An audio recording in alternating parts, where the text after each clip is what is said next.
Bonjour tout le monde, comment ça va par chez vous? Aujourd'hui, on voyage dans le département numéro...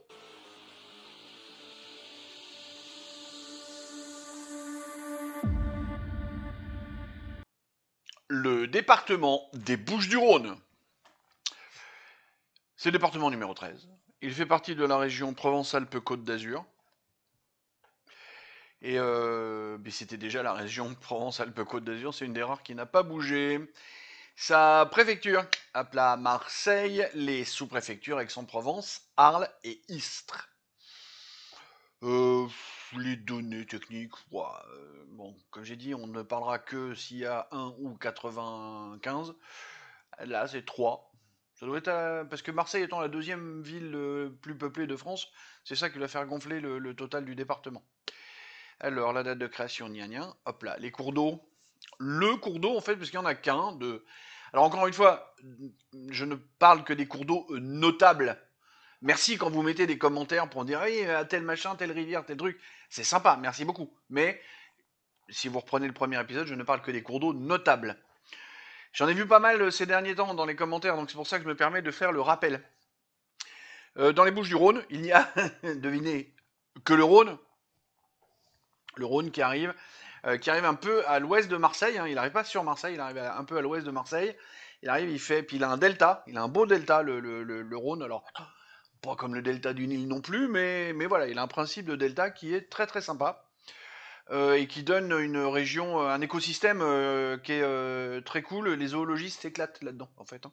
Les botanistes aussi. Le gentilé, tout simplement, bucco-rhodanien. Je sais pas, j'avoue qu'à chaque fois que je vois ce truc-là, je sais pas trop quoi en penser. Bon, c'est comme ça. Assez rapidement, nous allons faire égrener les personnalités, puisqu'il y en a pas mal. Et j'ai même re-rangé pour dire, voilà, on va faire Marseille, hein, Fernandel, hein, pour les plus anciens, les plus jeunes, cherchez qui c'est et puis regardez ces films. Enfin, moi j'étais mort de rire quand j'étais gamin avec ça. Bon, peut-être qu'avec les générations, ça vous fera moins rire. Peu importe. Jean-Pierre Foucault, bon, Jean-Marc Morandini, on fait avec ce qu'on a. Hein. Clara Morgan, dans un autre registre, et Sébastien Grosjean, le tennisman. Si on part sur Aix, nous avons un peintre, Paul Cézanne, qui est de ce coin-là. Nostradamus est né à Saint-Rémy de Provence. Alors Nostradamus, hein, les prédictions, le machin, on y croit, on n'y croit pas. Enfin, il y a un énorme débat. En attendant, Michel de Nostradamus a vraiment existé et il est vraiment né à Saint-Rémy de Provence. Marcel Pagnol, qu'on ne présente plus, est né à Aubagne, ainsi que Alain Bernard, le nageur. Oh, il y a déjà pas loin de 20 ans, je crois. Au moins 10, mais pas loin de 20, je crois, Alain Bernard. Et je voulais finir par, alors effectivement, qui est né à Marseille, mais que j'ai volontairement pas dit, parce que je voulais finir avec lui, Patrick Fiori. Si on écoute les gens, tout le monde pense que Patrick Fiori est corse. Bah non, il est né à Marseille. Alors après, c'est la baston, oui, mais ses parents, machin, son ascendance, gna tout ça. Moi, bête et méchant, je me borne au lieu de naissance, puisque c'est le droit du sol en France, donc c'est... T'es né à Marseille, t'es pas corse. Bon, détail, on s'en fout finalement, hein, et on l'aime pas en termes musicaux. Moi, c'est pas mon kiff. Je trouve qu'il chante bien, mais c'est pas mon kiff. Hum, on ne peut pas parler des Bouches-du-Rhône et de Marseille sans faire un détour gastronomique par la bouillabaisse. Vous savez pourquoi ça s'appelle la bouillabaisse? Eh ben, tout bêtement, parce que quand ça bouille, tu abaisses. Alors, à l'origine, quand ça a été fait au feu de bois, parce que je vais vous en raconter un petit peu plus, c'était pas, tu tournais pas le bouton. Mais quand tu cuisinais ton machin sur le feu de bois, dès que tu voyais que ça bouillait, tu décalais le truc pour abaisser la température. Enfin, les principes de, vous avez déjà vu les trucs de la crémaillère avec les ponts et les grosses marmites qu'on accroche. Hein, si vous avez jamais vu ça, faites vos recherches, vous allez voir, c'est très marrant. Alors, l'idée de ce plat vraiment emblématique, hein, vraiment Marseille, bouillabaisse. Hein, on peut pas, enfin, je sais pas vous, mais dans l'inconscient collectif, c'est ça.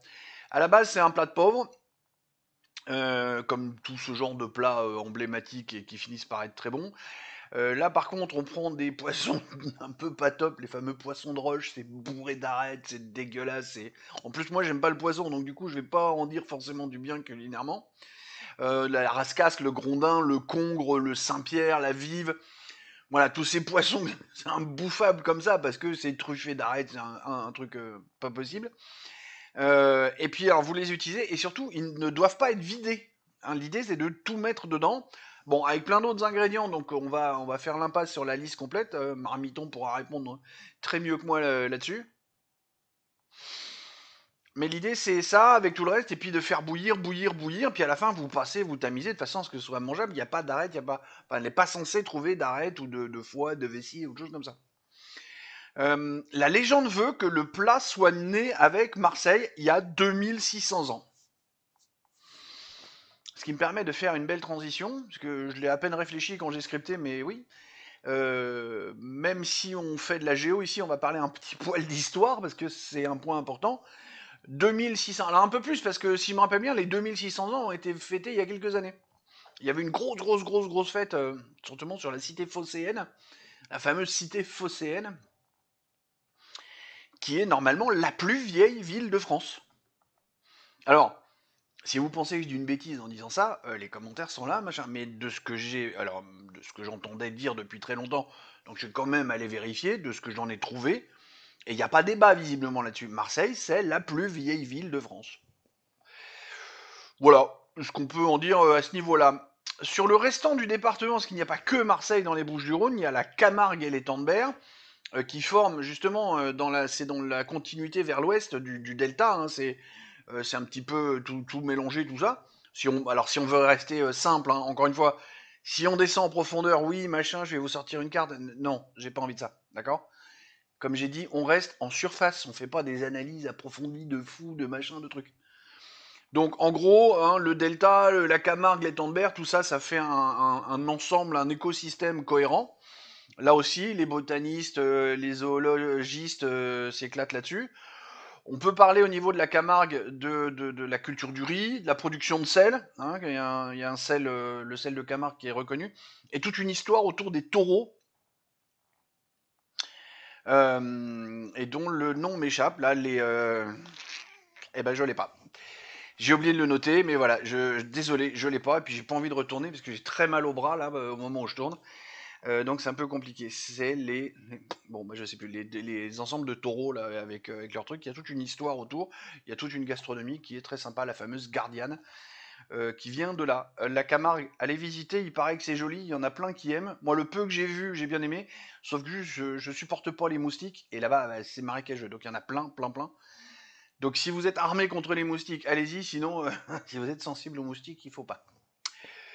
Je vais conclure cette présentation. Alors j'avais dit pas trop de sport, mais là quand même, faut le noter. Il y a deux équipes de football américain qui tournent en division élite, donc ils sont dans les plus balèzes, les Argonautes d'Aix-en-Provence et les Blue Stars de Marseille. Et vu que je me suis remis à fond dans la NFL cette année, voilà, c'est pour ça, c'est très égoïste. Ma vraie conclusion sera sur le fait de vous dire que dans ce département, la Légion étrangère est présente à Aubagne. Et vu que mon défunt père était légionnaire, je ne peux que en parler. Nous en avons terminé avec la présentation du département des Bouches-du-Rhône. J'espère que cette présentation vous a ravi.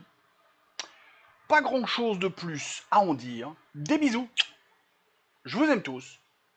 Et à la semaine prochaine pour le département suivant.